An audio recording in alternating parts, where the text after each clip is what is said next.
नौकरी देश की अर्थव्यवस्था सुदृढ़ जब तक नहीं होगी कोई राजनीतिक दल नौकरी नहीं दे सकता है, सरकारी नौकरी। तो मैं चाहता हूं कि ये सरकार बदली हो, निकम्मी सरकार, और नई सरकार बने, नई व्यवस्था करे। लेकिन बिहार के जनता को, युवाओं को रोजगार देने के लिए उसके पास पैसे नहीं, लेकिन सृजन घोटाला कराने के लिए उसके पास बहुत सारे पैसे थे। नीतीश कुमार खुद बूढ़े हो चुके, उनका 80 साल हो चुका, एक पैर कब्र में है, उनको संन्यास ले लेना चाहिए राजनीतिक जीवन से। सुबह का समय हो रहा है और बिहार की राजनीति में बहुत सारी उठापटक हो रही है।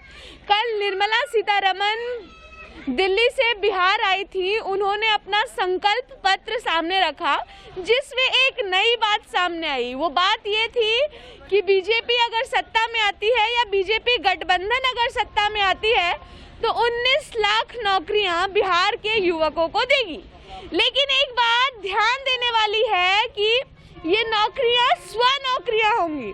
आपको बता दें कि इसी गठबंधन के एक नेता है नीतीश जी, जो कि हमारे बिहार के मुख्यमंत्री हैं, उन्होंने भी कुछ ऐसी बात कही थी कि रोजगार देना संभव ही नहीं है। उन्होंने तेजस्वी का मजाक उड़ाया था। तो ऐसे में देखना दिलचस्प है कि आखिर ये नौकरी देने का जुमला जो है दोनों तरफ की पार्टियां कैसे कर रही हैं। तो चलिए यहाँ पे अंकल हैं, उनसे पूछते हैं कि आखिर ये नौकरी सच में वाकई दी जा सकती है या नहीं। नमस्कार अंकल, बताइए ये जो नौकरी देने का हर पार्टी दावा कर देती है और युवकों से अपना वोट छीन लेती है, तो इस पर आप क्या कहिएगा? नौकरी देश की अर्थव्यवस्था सुदृढ़ जब तक नहीं होगी कोई राजनीतिक दल नौकरी नहीं दे सकता है, सरकारी नौकरी। इसलिए पहले जनता को अपने को ठीक होना होगा, तब सरकार ठीक होगी। अच्छा, हाँ, जनता को अपने को ठीक होने का। लेकिन अंकल, ये जो चुनाव आता है उससे पहले जो नौकरी देने के दावे दोनों तरफ से होते हैं, चाहे वो विपक्ष हो या पक्ष की राजनीति हो, इस पे क्या कहिएगा? वोट की राजनीति है। अच्छा, वोट की राजनीति। जनता तो इसमें फंस जाती है। जनता तो फंसेगी। नया युवा वर्ग को नौकरी काम चाहिए, लुभाना नारा चाहिए। अच्छा, वो नारा अभी अनुभव नहीं है। हम लोग आज 70 साल से देख रहे हैं कि कोई वादा घोषणा पत्र को पूरा नहीं कर पाता है। 2-3 हुआ तो हुआ बस। तो मुंगेर में हम अभी इस वक्त हैं, मुंगेर में राजनीतिक हवा किस तरफ मुड़ रही है, क्या लगता है आपको? मुंगेर में अभी भाजपा का होना है। अच्छा, भाजपा ने बहुत वादे किए अंकल, लेकिन जो नीतीश जी हैं उन वादों की जो हवा होती है वो उड़ा देते हैं। इस पर ये सच्ची बात है कि नहीं? हाँ, उड़ाएगा। कोई भी सत्ताधारी दल अपने सारे घोषणा पत्र को पूरा नहीं कर पा सकता है। लेकिन फिर भी बीजेपी को होना चाहिए।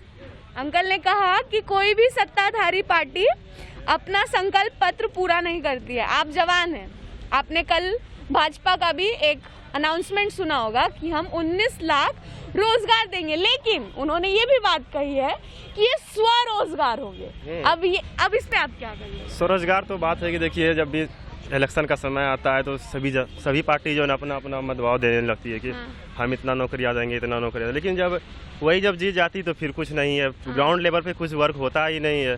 पहले बोलती है कि आएगी, अभी 10 लाख ये तेजस्वी सरकार बोल रही थी, अब बीजेपी बोल रही है 19 लाख देंगे। ये सब कुछ नहीं है, सिर्फ जनता को एक बरगलाना है कि दोनों का है काम। यदि आप अभी बीजेपी ही जीत जाएगी तो फिर वही बोलेगा 19 लाख तो हम स्वरोजगार बोले थे। ये आपका आरजेडी से जीत जाती है तो फिर यही बोलेगी हम तो 10 लाख बोले थे रोजगार देंगे, बस और कुछ नहीं है, सिर्फ जनता को बरगलाने का काम है। मुंगेर में हवा किस तरफ बह रही है? देखिए, अभी ये वोटिंग का है, इसमें भी कुछ नहीं बता सकते हैं कि क्या है। ये कैसे बता सकते हैं, ये तो अपना पर्सनल निजी है, हम कैसे बता सकते हैं। यहाँ पे 2 उम्मीदवार हैं जिनमें बहुत ज्यादा टक्कर देखने को मिल रही है। एक प्रणव कुमार है, दूसरा अविनाश कुमार विद्यार्थी हैं। उनमें से क्या लगता है कि कौन ज्यादा उम्मीदों पे खड़ा रह सकता है? अब यदि यहाँ पे की जाए तो विकास की बात में तो आपका जो है ये जदयू से जीत सकता है। अच्छा, प्रणव कुमार जी। अच्छा, इनका कहना है कि अगर विकास की बात की जाए तो जेडीयू वाले जीत जाएंगे। विकास की बात की जाए तो जेडीयू वाले कैसे जीत जाएंगे, ये बताइए। जेडीयू का तो यहाँ कैंडिडेट ही नहीं है तो कैसे जीत जाएगा? गठबंधन में है? गठबंधन में है, लेकिन इस बार आरजेडी आएगा। आरजेडी आएगा। बिल्कुल। तो ये जो रोजगार देने का नया फैशन आया है, जिसमें सीतारमन जी कल कह के चली गई दिल्ली, वापस नहीं आएंगी, ये भरोसा है मुझे, तो उसमें आप क्या कहिएगा?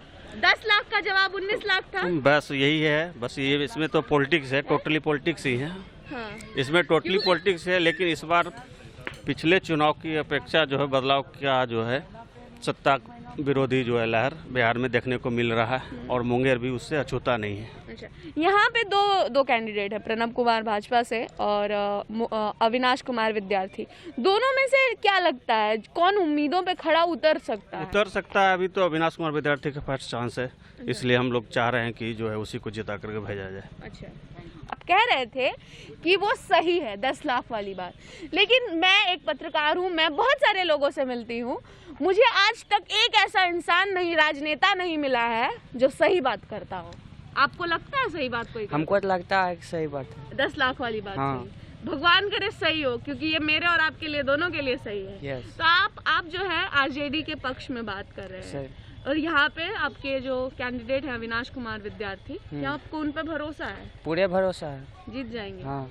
अच्छा, और यहाँ पे भी 1 करोड़ 2 करोड़ देंगे। कल 19 लाख हाँ। जो घोषणा सीतारमन ने किया, हाँ।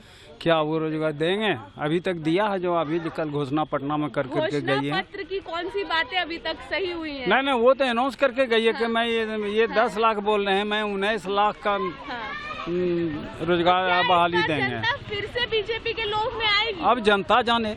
आपको क्या, आप आइएगा? हाँ, आप आइएगा? अरे अभी तो मैं कुछ नहीं बता सकता हूँ, अभी 4-5 दिन बाकी है। अच्छा, 4-5 दिन का अब हमको सोचने का मौका मिला है। कैंडिडेट को देख रहे हैं, और सामने में 2 कैंडिडेट हैं, प्रणब कुमार और इधर मुकेश कुमार।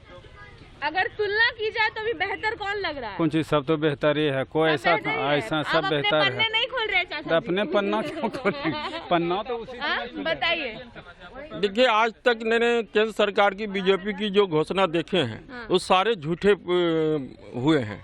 2 करोड़ रोजगार नहीं हुआ, 15 लाख रुपया नहीं मिला। ये जितने लोग जो इसमें लॉकडाउन में आ रहे थे, वो अभी कैंडिडेट को करोड़ों रुपया खर्च करने के लिए पैसा है, लेकिन उनके सहायता के लिए कोई एमपी एमएलए आगे नहीं आया। तो मैं चाहता हूं कि ये सरकार बदली हो, निकम्मी सरकार, और नई सरकार बने, नई व्यवस्था करे। अच्छा, ये जो 19 लाख वाला दावा है अंकल, इसमें आपको क्या लगता है, ये बस जवाब है या वाकई में हो सकता है? क्योंकि नीतीश जी तो ये बोले हैं कि रोजगार संभव ही नहीं है बिहार में। देखिए, ये 19 लाख का दावा है, भारत को प्राइवेट करने की दावा है। अच्छा। ये हर चीज को प्राइवेट करके हमारे जनता को जो है ना महंगाई की ओर ढकेल रहा है। जो रेल का टिकट 200 रुपया या दिल्ली जाने का 500 रुपया था, अभी एक नया कौन सा खुला है उस तेजस, हाँ, उसमें आपको 2000-3000 लगता है। हमारी गरीब जनता उस लायक है नहीं। अमेरिका में तो हम रहते नहीं हैं, हम भारत में रहते हैं। भारत की जनता गरीबी से चल रहा है, उसके अनुसार हमें काम करना पड़ेगा। हमें अमेरिका का या जापान से नहीं करना पड़ेगा, पहले धीरे से उठना पड़ेगा। ये सरकार जो है ना लंबी लंबी बातें करती है और नीचे को ध्यान नहीं देते हैं। अच्छा, इसकी बात पर कौन भरोसा करे? तेजस्वी ने भी 10 लाख का वादा किया है। ये 10 लाख तो मामूली बात है, मामूली बात है। अभी अगर सही से सरकार काम करे तभी 20 लाख लोग को रोजगार मिलेगा। इस तेजस्वी जी का ये जो अभी हमारे मुख्यमंत्री हैं, मौजूदा मुख्यमंत्री, उन्होंने एक जनसभा में कहा कि ये संभव ही नहीं है, ये वो कहाँ से देंगे, इस पर आप क्या कहिएगा? देखिए, उनको अपने खर्च करने के लिए हर महीना 5 लाख रुपया मिल सकता है मुख्यमंत्री को, लेकिन जनता को 50,000 की नौकरी क्यों नहीं मिल सकता है? सृजन सिस्टम को चालू करके उसमें जितना जो घोटाला किया है उसके लिए उसके पास पैसा था, लेकिन बिहार के जनता को, युवाओं को रोजगार देने के लिए उसके पास पैसे नहीं हैं। लेकिन सृजन घोटाला कराने के लिए उसके पास बहुत सारे पैसे थे, और अभी सब फंस रहे हैं और अपने भाग रहे हैं। अगर सरकार बदलेगी तो नीतीश कुमार सबसे पहले वो जेल जाएंगे। नीतीश जी सुनिए कि अगर आपकी सरकार अगर बदल जाती है तो शायद आप जेल भी जा सकते हैं। अंकल यहाँ पे कुछ बोल रहे थे उस टाइम, बताइए क्या? नीतीश कुमार सबसे जो चाहिए आदमी को, शिक्षा व्यवस्था को पूरा दुरुस्त किए हैं। जितनी भी बहाली हुई बिहार सरकार में, मैक्सिमम 80% टीचर अक्टूबर नवंबर भी लिखना नहीं जानते हैं। उसके बाद नीतीश कुमार के रिजल्ट में जितना भी अत्याचार हुआ महिलाओं पे, जैसे मुजफ्फरपुर बाल हत्याकांड हुआ, उसमें जो मेन मुख्य धारा से जुड़ा हुआ था उसको अभी फिर टिकट नीतीश कुमार ने दे दिया है। ये सब महिलाओं पे जो है अत्याचार बढ़ाने का काम नीतीश कुमार ने किया है और देश को जो निजीकरण की ओर जो बीजेपी ले जा रहे हैं बहुत बड़ा काम कर रहा है। और इसमें पब्लिक का बहुत बड़ा मतलब प्रॉब्लम हो रहा है। जो टिकट दिल्ली में मिलता था मान लिया 800 रुपया में, अभी वो 2000 टिकट लग रहा है। और रेलवे को निजीकरण कर दिया गया, BSNL कर्मचारी को VRS दे करके बैठा दिया गया। इस ढंग से आदमी कर्मचारी को बैठाना प्रतिदिन जो है ये सब देश के बहुत बड़ा बेरोजगारी पैदा कर रहा है बीजेपी की सरकार जो है। तो मुंगेर में हवा किस तरफ बह रही है? देखिए हवा अगर देखा जाए तो चूंकि आदमी अगर ऊपर की ओर देखेगा तो बीजेपी से आदमी नाराज है और नीतीश कुमार से भी, चूंकि शिक्षा जो मेन चीज थी बिहार को पूरा बर्बाद कर दिया उन्होंने जो है। मेन गरीब गुरबा जो पढ़ने वाले देखिए बिहार सरकार का स्कूल जाकर के देखिए मैक्सिमम टीचर को कभी मुर्गी गिनने में, कभी समान कार्यालय में भेज दिया जाता है। शिक्षक नहीं रहते हैं स्कूल में, तो बच्चा पढ़ेगा फिर गरीब गुरबा का क्या जो है।